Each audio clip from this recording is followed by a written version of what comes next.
Nestled in the majestic Himalayas lies Tawang, a land known for its breathtaking mountains, ancient monasteries, and rich cultural heritage.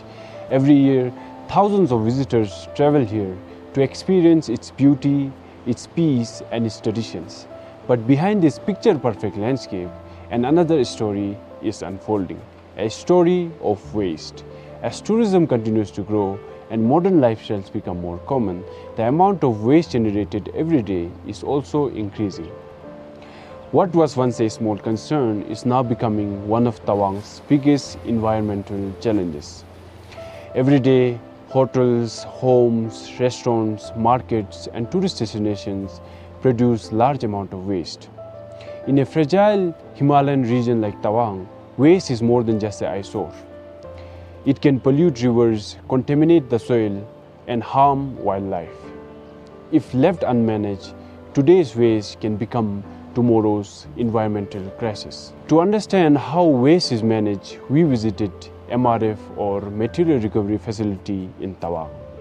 अभी हम लोग तवांग के MRF में हैं, जहाँ पे कचरा सेग्रीगेट होता है। सेग्रीगेट यानी उसे अलग अलग किया जाता है और रिसाइकलिंग के लिए तैयार किया जाता है। तो आज हम यहाँ पे जानने की कोशिश करेंगे, जो भी यहाँ पे कचरा सेग्रीगेट करते हैं, जो भी वर्कर्स हैं और यहाँ के जो मैनेजर हैं, उनसे जानने की कोशिश करेंगे कि यहाँ का क्या क्या प्रोसेस है और उनको क्या क्या तकलीफें झेलने पड़ते हैं। तो उसके बारे में हम लोग यहाँ पे जानने की कोशिश करेंगे। अभी फ़िलहाल के लिए जो सबसे बड़ा प्रॉब्लम है, यहाँ पे प्रॉपर सेग्रीगेशन होके नहीं आ रहा है। जैसे अभी आप देख सकते हैं यहाँ पे जो जितना भी कागज़ है, प्लास्टिक है और जो होटल्स का वेस्ट है, भले ही हमारा डिपार्टमेंट उसको कोशिश कर रहा है कि जितना हो सके कम करवाए, पर यहाँ पे काफ़ी लैक ऑफ अवेयरनेस है, जिसकी वजह से यहाँ पे काफ़ी कचरा जो बिना सेग्रीगेट होकर आ रहा है। जैसे कि यहाँ पे खाना हो गया, होटल्स का जो खाना, इसके बाद बच्चों का सैनिटरी पैड्स है, वो सब भी मिक्स करके आता है। जो उसको एक्चुअली में वो सेपरेट होकर आना है यहाँ पे, क्योंकि सेग्रीगेट करते समय जो सेग्रीगेट करने वाला जो लेबर्स हैं यहाँ पे, उनको ज़्यादा दिक्कत होता है। मेन दिक्कत वही है। साथ में यहाँ पे जो अभी फिर लेबर का काफ़ी इशू है, क्योंकि इसमें हमारे पास है टोटल 10 लेबर्स, जो जिनमें 8 लेबर्स जो हमारा डिपार्टमेंट पे करते हैं और 2 लेबर्स मेरे तरफ से। तो उसमें टोटल 10 लेबर्स ही है, मगर यहाँ पे लेबर हमें कम से कम नहीं बोलने से भी 15 लेबर का ज़रूरत होगा है। जी, उसके बाद और एक सवाल मैं ये पूछना चाहूँगा कि इसे आप मतलब एक बिजनेस की तरह देखते हैं, तो ये प्रॉफिटेबल है कि नहीं है? फ़िलहाल के लिए जो अभी स्क्रैप मार्केट में बोला जाए, तो यहाँ पे स्क्रैप मार्केट में हर एक चीज़ को आप डील करते हैं। जैसे कि हो गया लोहा, हो गया सिल्वर, हो गया स्टील, इसके बाद कार्टून, सभी चीज़ का होता है। मगर यहाँ पे जो क्या है, हमारे यहाँ स्क्रैप डीलर काफ़ी है, तो उनका स्क्रैप डायरेक्ट जाता है उन्हीं के पास, तो वो लोग सब वहीं से बाई कर लेते हैं। तो यहाँ पे जो आता है वो टोटली नॉन रिसाइकलेबल, साथ में नॉन सेलेबल आइटम्स आता है। हमारे यहाँ सबसे ज़्यादा सेलेबल आइटम्स में पेट बॉटल्स, जो प्लास्टिक बोतल है, और कार्टून कुछ मार्जिन में आता है, और जो आपका वाइन बॉटल्स है वो सब आते हैं। तो इन सब को हम मार्केट में बेचते तो है, बेचना आसान है, मगर यहाँ से जो आपका ट्रांसपोर्ट चार्जेस जो लगता है, तो उसी में ही हमारे जो यहाँ का अभी हम थोड़ा सा रेवेन्यू जनरेट करता भी है, तो 15,000 कुछ तो वहीं पे ही चला जाता है। तो वो आपका मार्केट डिस्टेंस होने की वजह से काफ़ी इश्यूज़ है। मगर ये अगर आपका यहाँ पे करना चाहेगा, तो मेरा ख्याल से, मेरा विजन से, हम इसको एक रिसाइकल करके यहाँ पे कुछ प्लांट बिठा के उसको प्लास्टिक को कम करा सकते हैं। वही अभी तो फ़िलहाल हमारा फोकस इसको एक बिज़नेस के तौर पे नहीं है, यहाँ पे अभी कचरा को कम कराने के लिए हम सोच रहे हैं। उसके बाद हम लोग कल भी आए थे, पहले भी आए थे, तो हमने जो यहाँ पे वर्कर्स को देखा है, तो बहुत ही मुश्किल काम लग रहा है, क्योंकि बहुत ही गंदगी यहाँ हमें भी देखने को मिला, और हम इमेजिन भी नहीं कर सकते क्या क्या गंदगी उनको मतलब अलग अलग करना पड़ता है, साफ़ करना पड़ता है। तो आप जो हमारे जनता है, क्योंकि ये जो कचरा है वो घरों से आता है, होटलों से आता है, तो हर जगह से आता है, तो आप लोग का काम और भी आसान हो, इसलिए जनता इसमें क्या कंट्रीब्यूट कर सकता है? सबसे पहले तो मेरा यही निवेदन है आप सबसे कि जितना हो सके आप प्लास्टिक्स और जो कचरा है उसको कम ही इस्तेमाल करें, ताकि हम अपना तवांग को साफ़ रख पाए। और आपसे मेरा हार्दिक निवेदन रहेगा कि आप यहाँ पे जितना भी कचरा फेंकता है उनको आप पूरा घर से ही सेग्रीगेट करके भेजें। जैसे यहाँ पे आपका को नज़र आ रहा होगा, हमने यहाँ पे सेग्रीगेट करके रखा है। यहाँ जो टीना आ रहा है और जो कार्टून आ रहा है, जो प्लास्टिक बोतल्स आ रहा है, तो वो सबको अगर आप वहीं से ही सेग्रीगेट करके भेजेंगे, तो यहाँ पे हमारा काम यही रहेगा कि हम यहाँ से लेबर्स का जो यहाँ पे जो सेग्रीगेट करने का टाइमिंग जो हमें और ज़्यादा मिल जाएगा, तो हम उसको डायरेक्ट उठा के अपने अपने जगह रख के उसको जिसको डिस्पोज करना है उसको डिस्पोज कर लेंगे, जिसको पैकेजिंग करके भेजना है उसको भेज पाएंगे। क्योंकि हमारे पास लेबर का काफ़ी कमी है अभी, तो लेबर को हम बचाने का जितना कोशिश कर पाएंगे तो उस तरह से हम काम को उसको फॉरवर्ड ले जा पाएंगे। और हर एक घर वालों से निवेदन है कि आप ये ना सोचें कि आपके घर से कचरा चला गया है तो वो कचरा अब पूरी तरह से साफ़ हो चुका है, क्योंकि कचरा यहाँ पे आके स्टॉक हो रहा है। तो उस कचरा को भेजना, इसके बाद साथ में यहाँ पे साफ़ सफाई करना काफ़ी मुश्किल है। यहाँ जितना लेबर्स है उनको भी यहाँ से नीचे से ऊपर लाना, उनका हमेशा डेली का रूटीन है ऊपर नीचे करना, ताकि यहाँ पे साफ़ हो पाए। यहाँ पे लेबर्स जो है मिलता भी कम है, क्योंकि ये सब काम में लोग फोकस भी नहीं करते, साथ में इसको एक गंदा काम के नज़रिए से देखता है।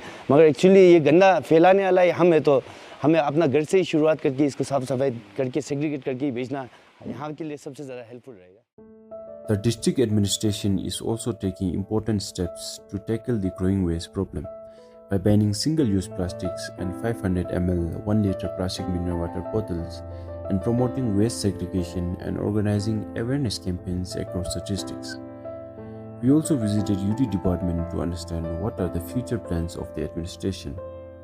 आपको मालूम ही होगा प्लास्टिक हमारी सुविधा के लिए बनाया गया है, लेकिन आज ये इन्वायरमेंट के लिए बहुत बड़ा खतरा बन चुका है। इससे जल प्रदूषित होता है, पशु पक्षियों के जीवन पर भी गंभीर असर पड़ता है।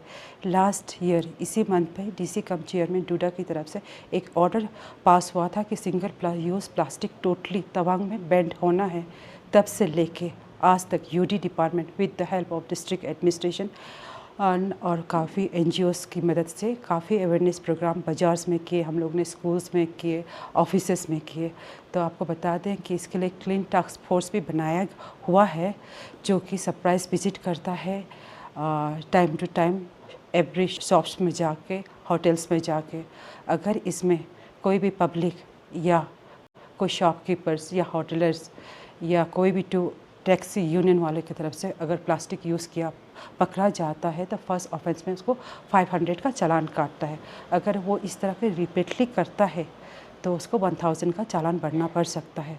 अभी जहाँ तक मेरा नज़र पे है, लास्ट ईयर से लेकर अभी तक हम लोग सिंगल यूज़ प्लास्टिक में बहुत कम यूज़ हो रहा है शॉपकीपर्स उसमें। तो अभी तक मेरे ख्याल से 90% चेक एंड बैलेंस हो चुका है। शॉपकीपर्स लोग सिंगल यूज़ प्लास्टिक ना के बराबर ही यूज़ हो रहा है। तो हम उम्मीद करता है कि हम सब मिलके ये डिस्ट्रिक्ट को, तवांग डिस्ट्रिक्ट को एक प्लास्टिक फ्री डिस्ट्रिक्ट बना सकें। इसके बाद मैं ये पूछना चाहूँगा कि अभी डिपार्टमेंट में सबसे बड़ा चैलेंजेस क्या क्या फेस करना पड़ रहा है डिपार्टमेंट को? ठीक, तो तवांग का सारा गार्बेज जो है एमआरएफ में जाता है। एमआरएफ हम लोग ये जनवरी 2026 से चालू कर रहा है। एमआरएफ होता है मटेरियल रिकवरी फैसिलिटी, जहाँ पे जितना गार्बेज वहाँ पे जाता है वहाँ पे सेग्रीगेशन होता है।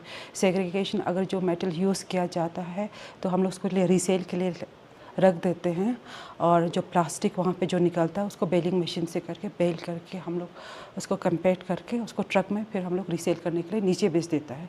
लेकिन यहाँ पे हमने जो सैनिटरी असिस्टेंट से हम एवरी फ्राइडे को इन लोगों का फीडबैक लेता है।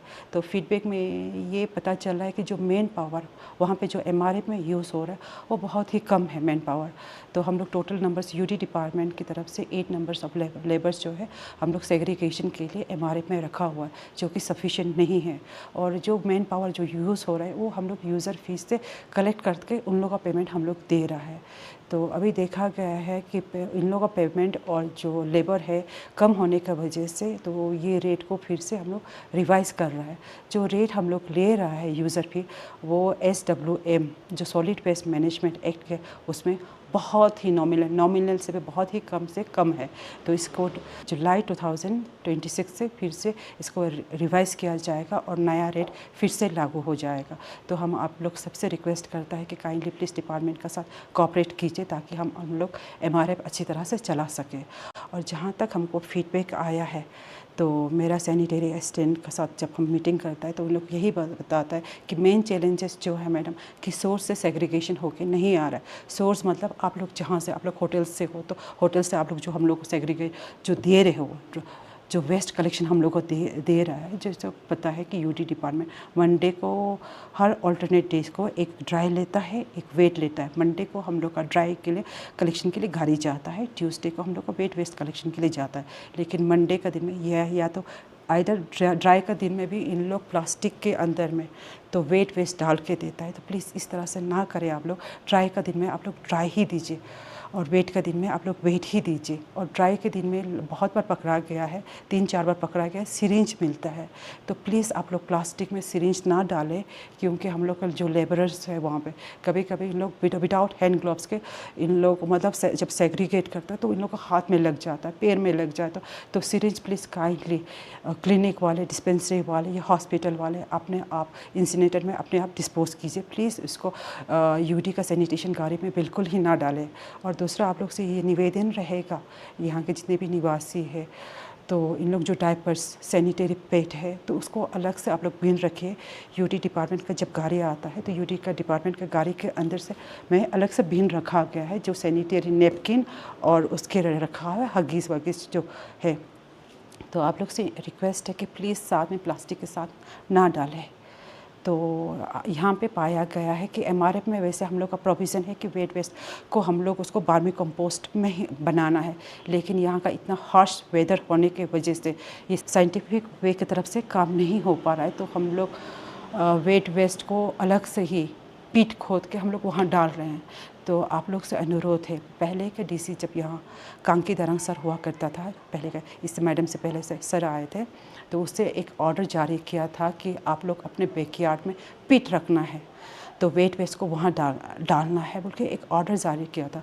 तो आप लोग से निवासियों से ये रिक्वेस्ट होगा कि काइंडली प्लीज़, अगर आपके आंगन में बैकयार्ड में आपकी जगह है तो वेट वेस्ट के लिए काइंडली प्लीज़ कंपोस्ट पीट आप लोग खुद बनाइए और खुद वहाँ पे डिस्पोज ऑफ कीजिए। और जिसके पास कुछ चारा नहीं, जो होटल्स है, बड़े बड़े होटल्स है, उसके पास अगर स्पेस नहीं है तो ये नहीं, मैं नहीं बोलती कि यूडी डिपार्टमेंट का स्टाफ आके या सैनिटेशन व्हीकल आप लोग का वेट वेस्ट कलेक्ट नहीं करेगा। ऑब्वियसली आएगा, कलेक्शन होगा, लेकिन प्लीज़ मिनिमाइज़ करने के लिए आप लोग के पास स्पेस है तो आप लोग भी काइंडली प्लीज़ कोऑपरेट कीजिए। One inspiring example comes from Chimitang. There, the local community has shown that with proper waste segregation, recycling, and active public participation, a cleaner environment is possible. Every घर घर में हम लोग एक एक से एक बस्ता देते हैं, तो उसका अंदर डाल कर रखिए बोल के। तो सिर्फ हम उसमें क्या डालने नहीं देते बोलने से हम लोग सिर्फ उसमें खाना, सब्जी और झाड़ू मारा वो वाला जो उसमें डालने नहीं देते। हम लोग उसको सूखा प्लास्टिक बोतल से सब डालने के लिए हम लोग उसको सिखाते हैं। और जिस जिसका घर में हम लोगों ने बस्ता दिया उसमें जाके हम लोग रजिस्टर में मेंटेन करते हैं।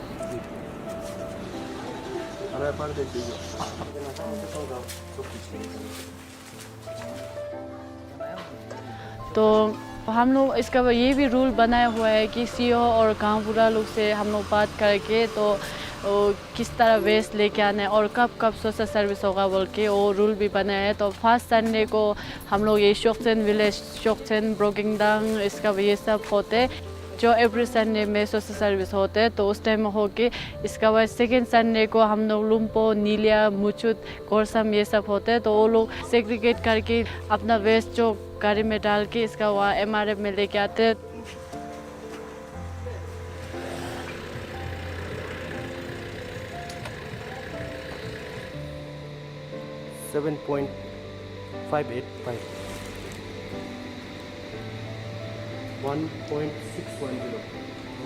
अभी उसको वेट करके देखे तो उसका ऑल टोटल वेट जो आया था ये 70.38 kg आया हुआ है। तो हम इसी तरह कहीं से भी कचरा लाने से उसको वेट करके रखते हैं ताकि हमें अंदाज़ा होगा, ताकि हमें ये पता चल सके कि कौन सा बस्ती से कितना वेस्ट इधर आ रहा है और हम कितना यहाँ पे जमा कर सक रहे हैं।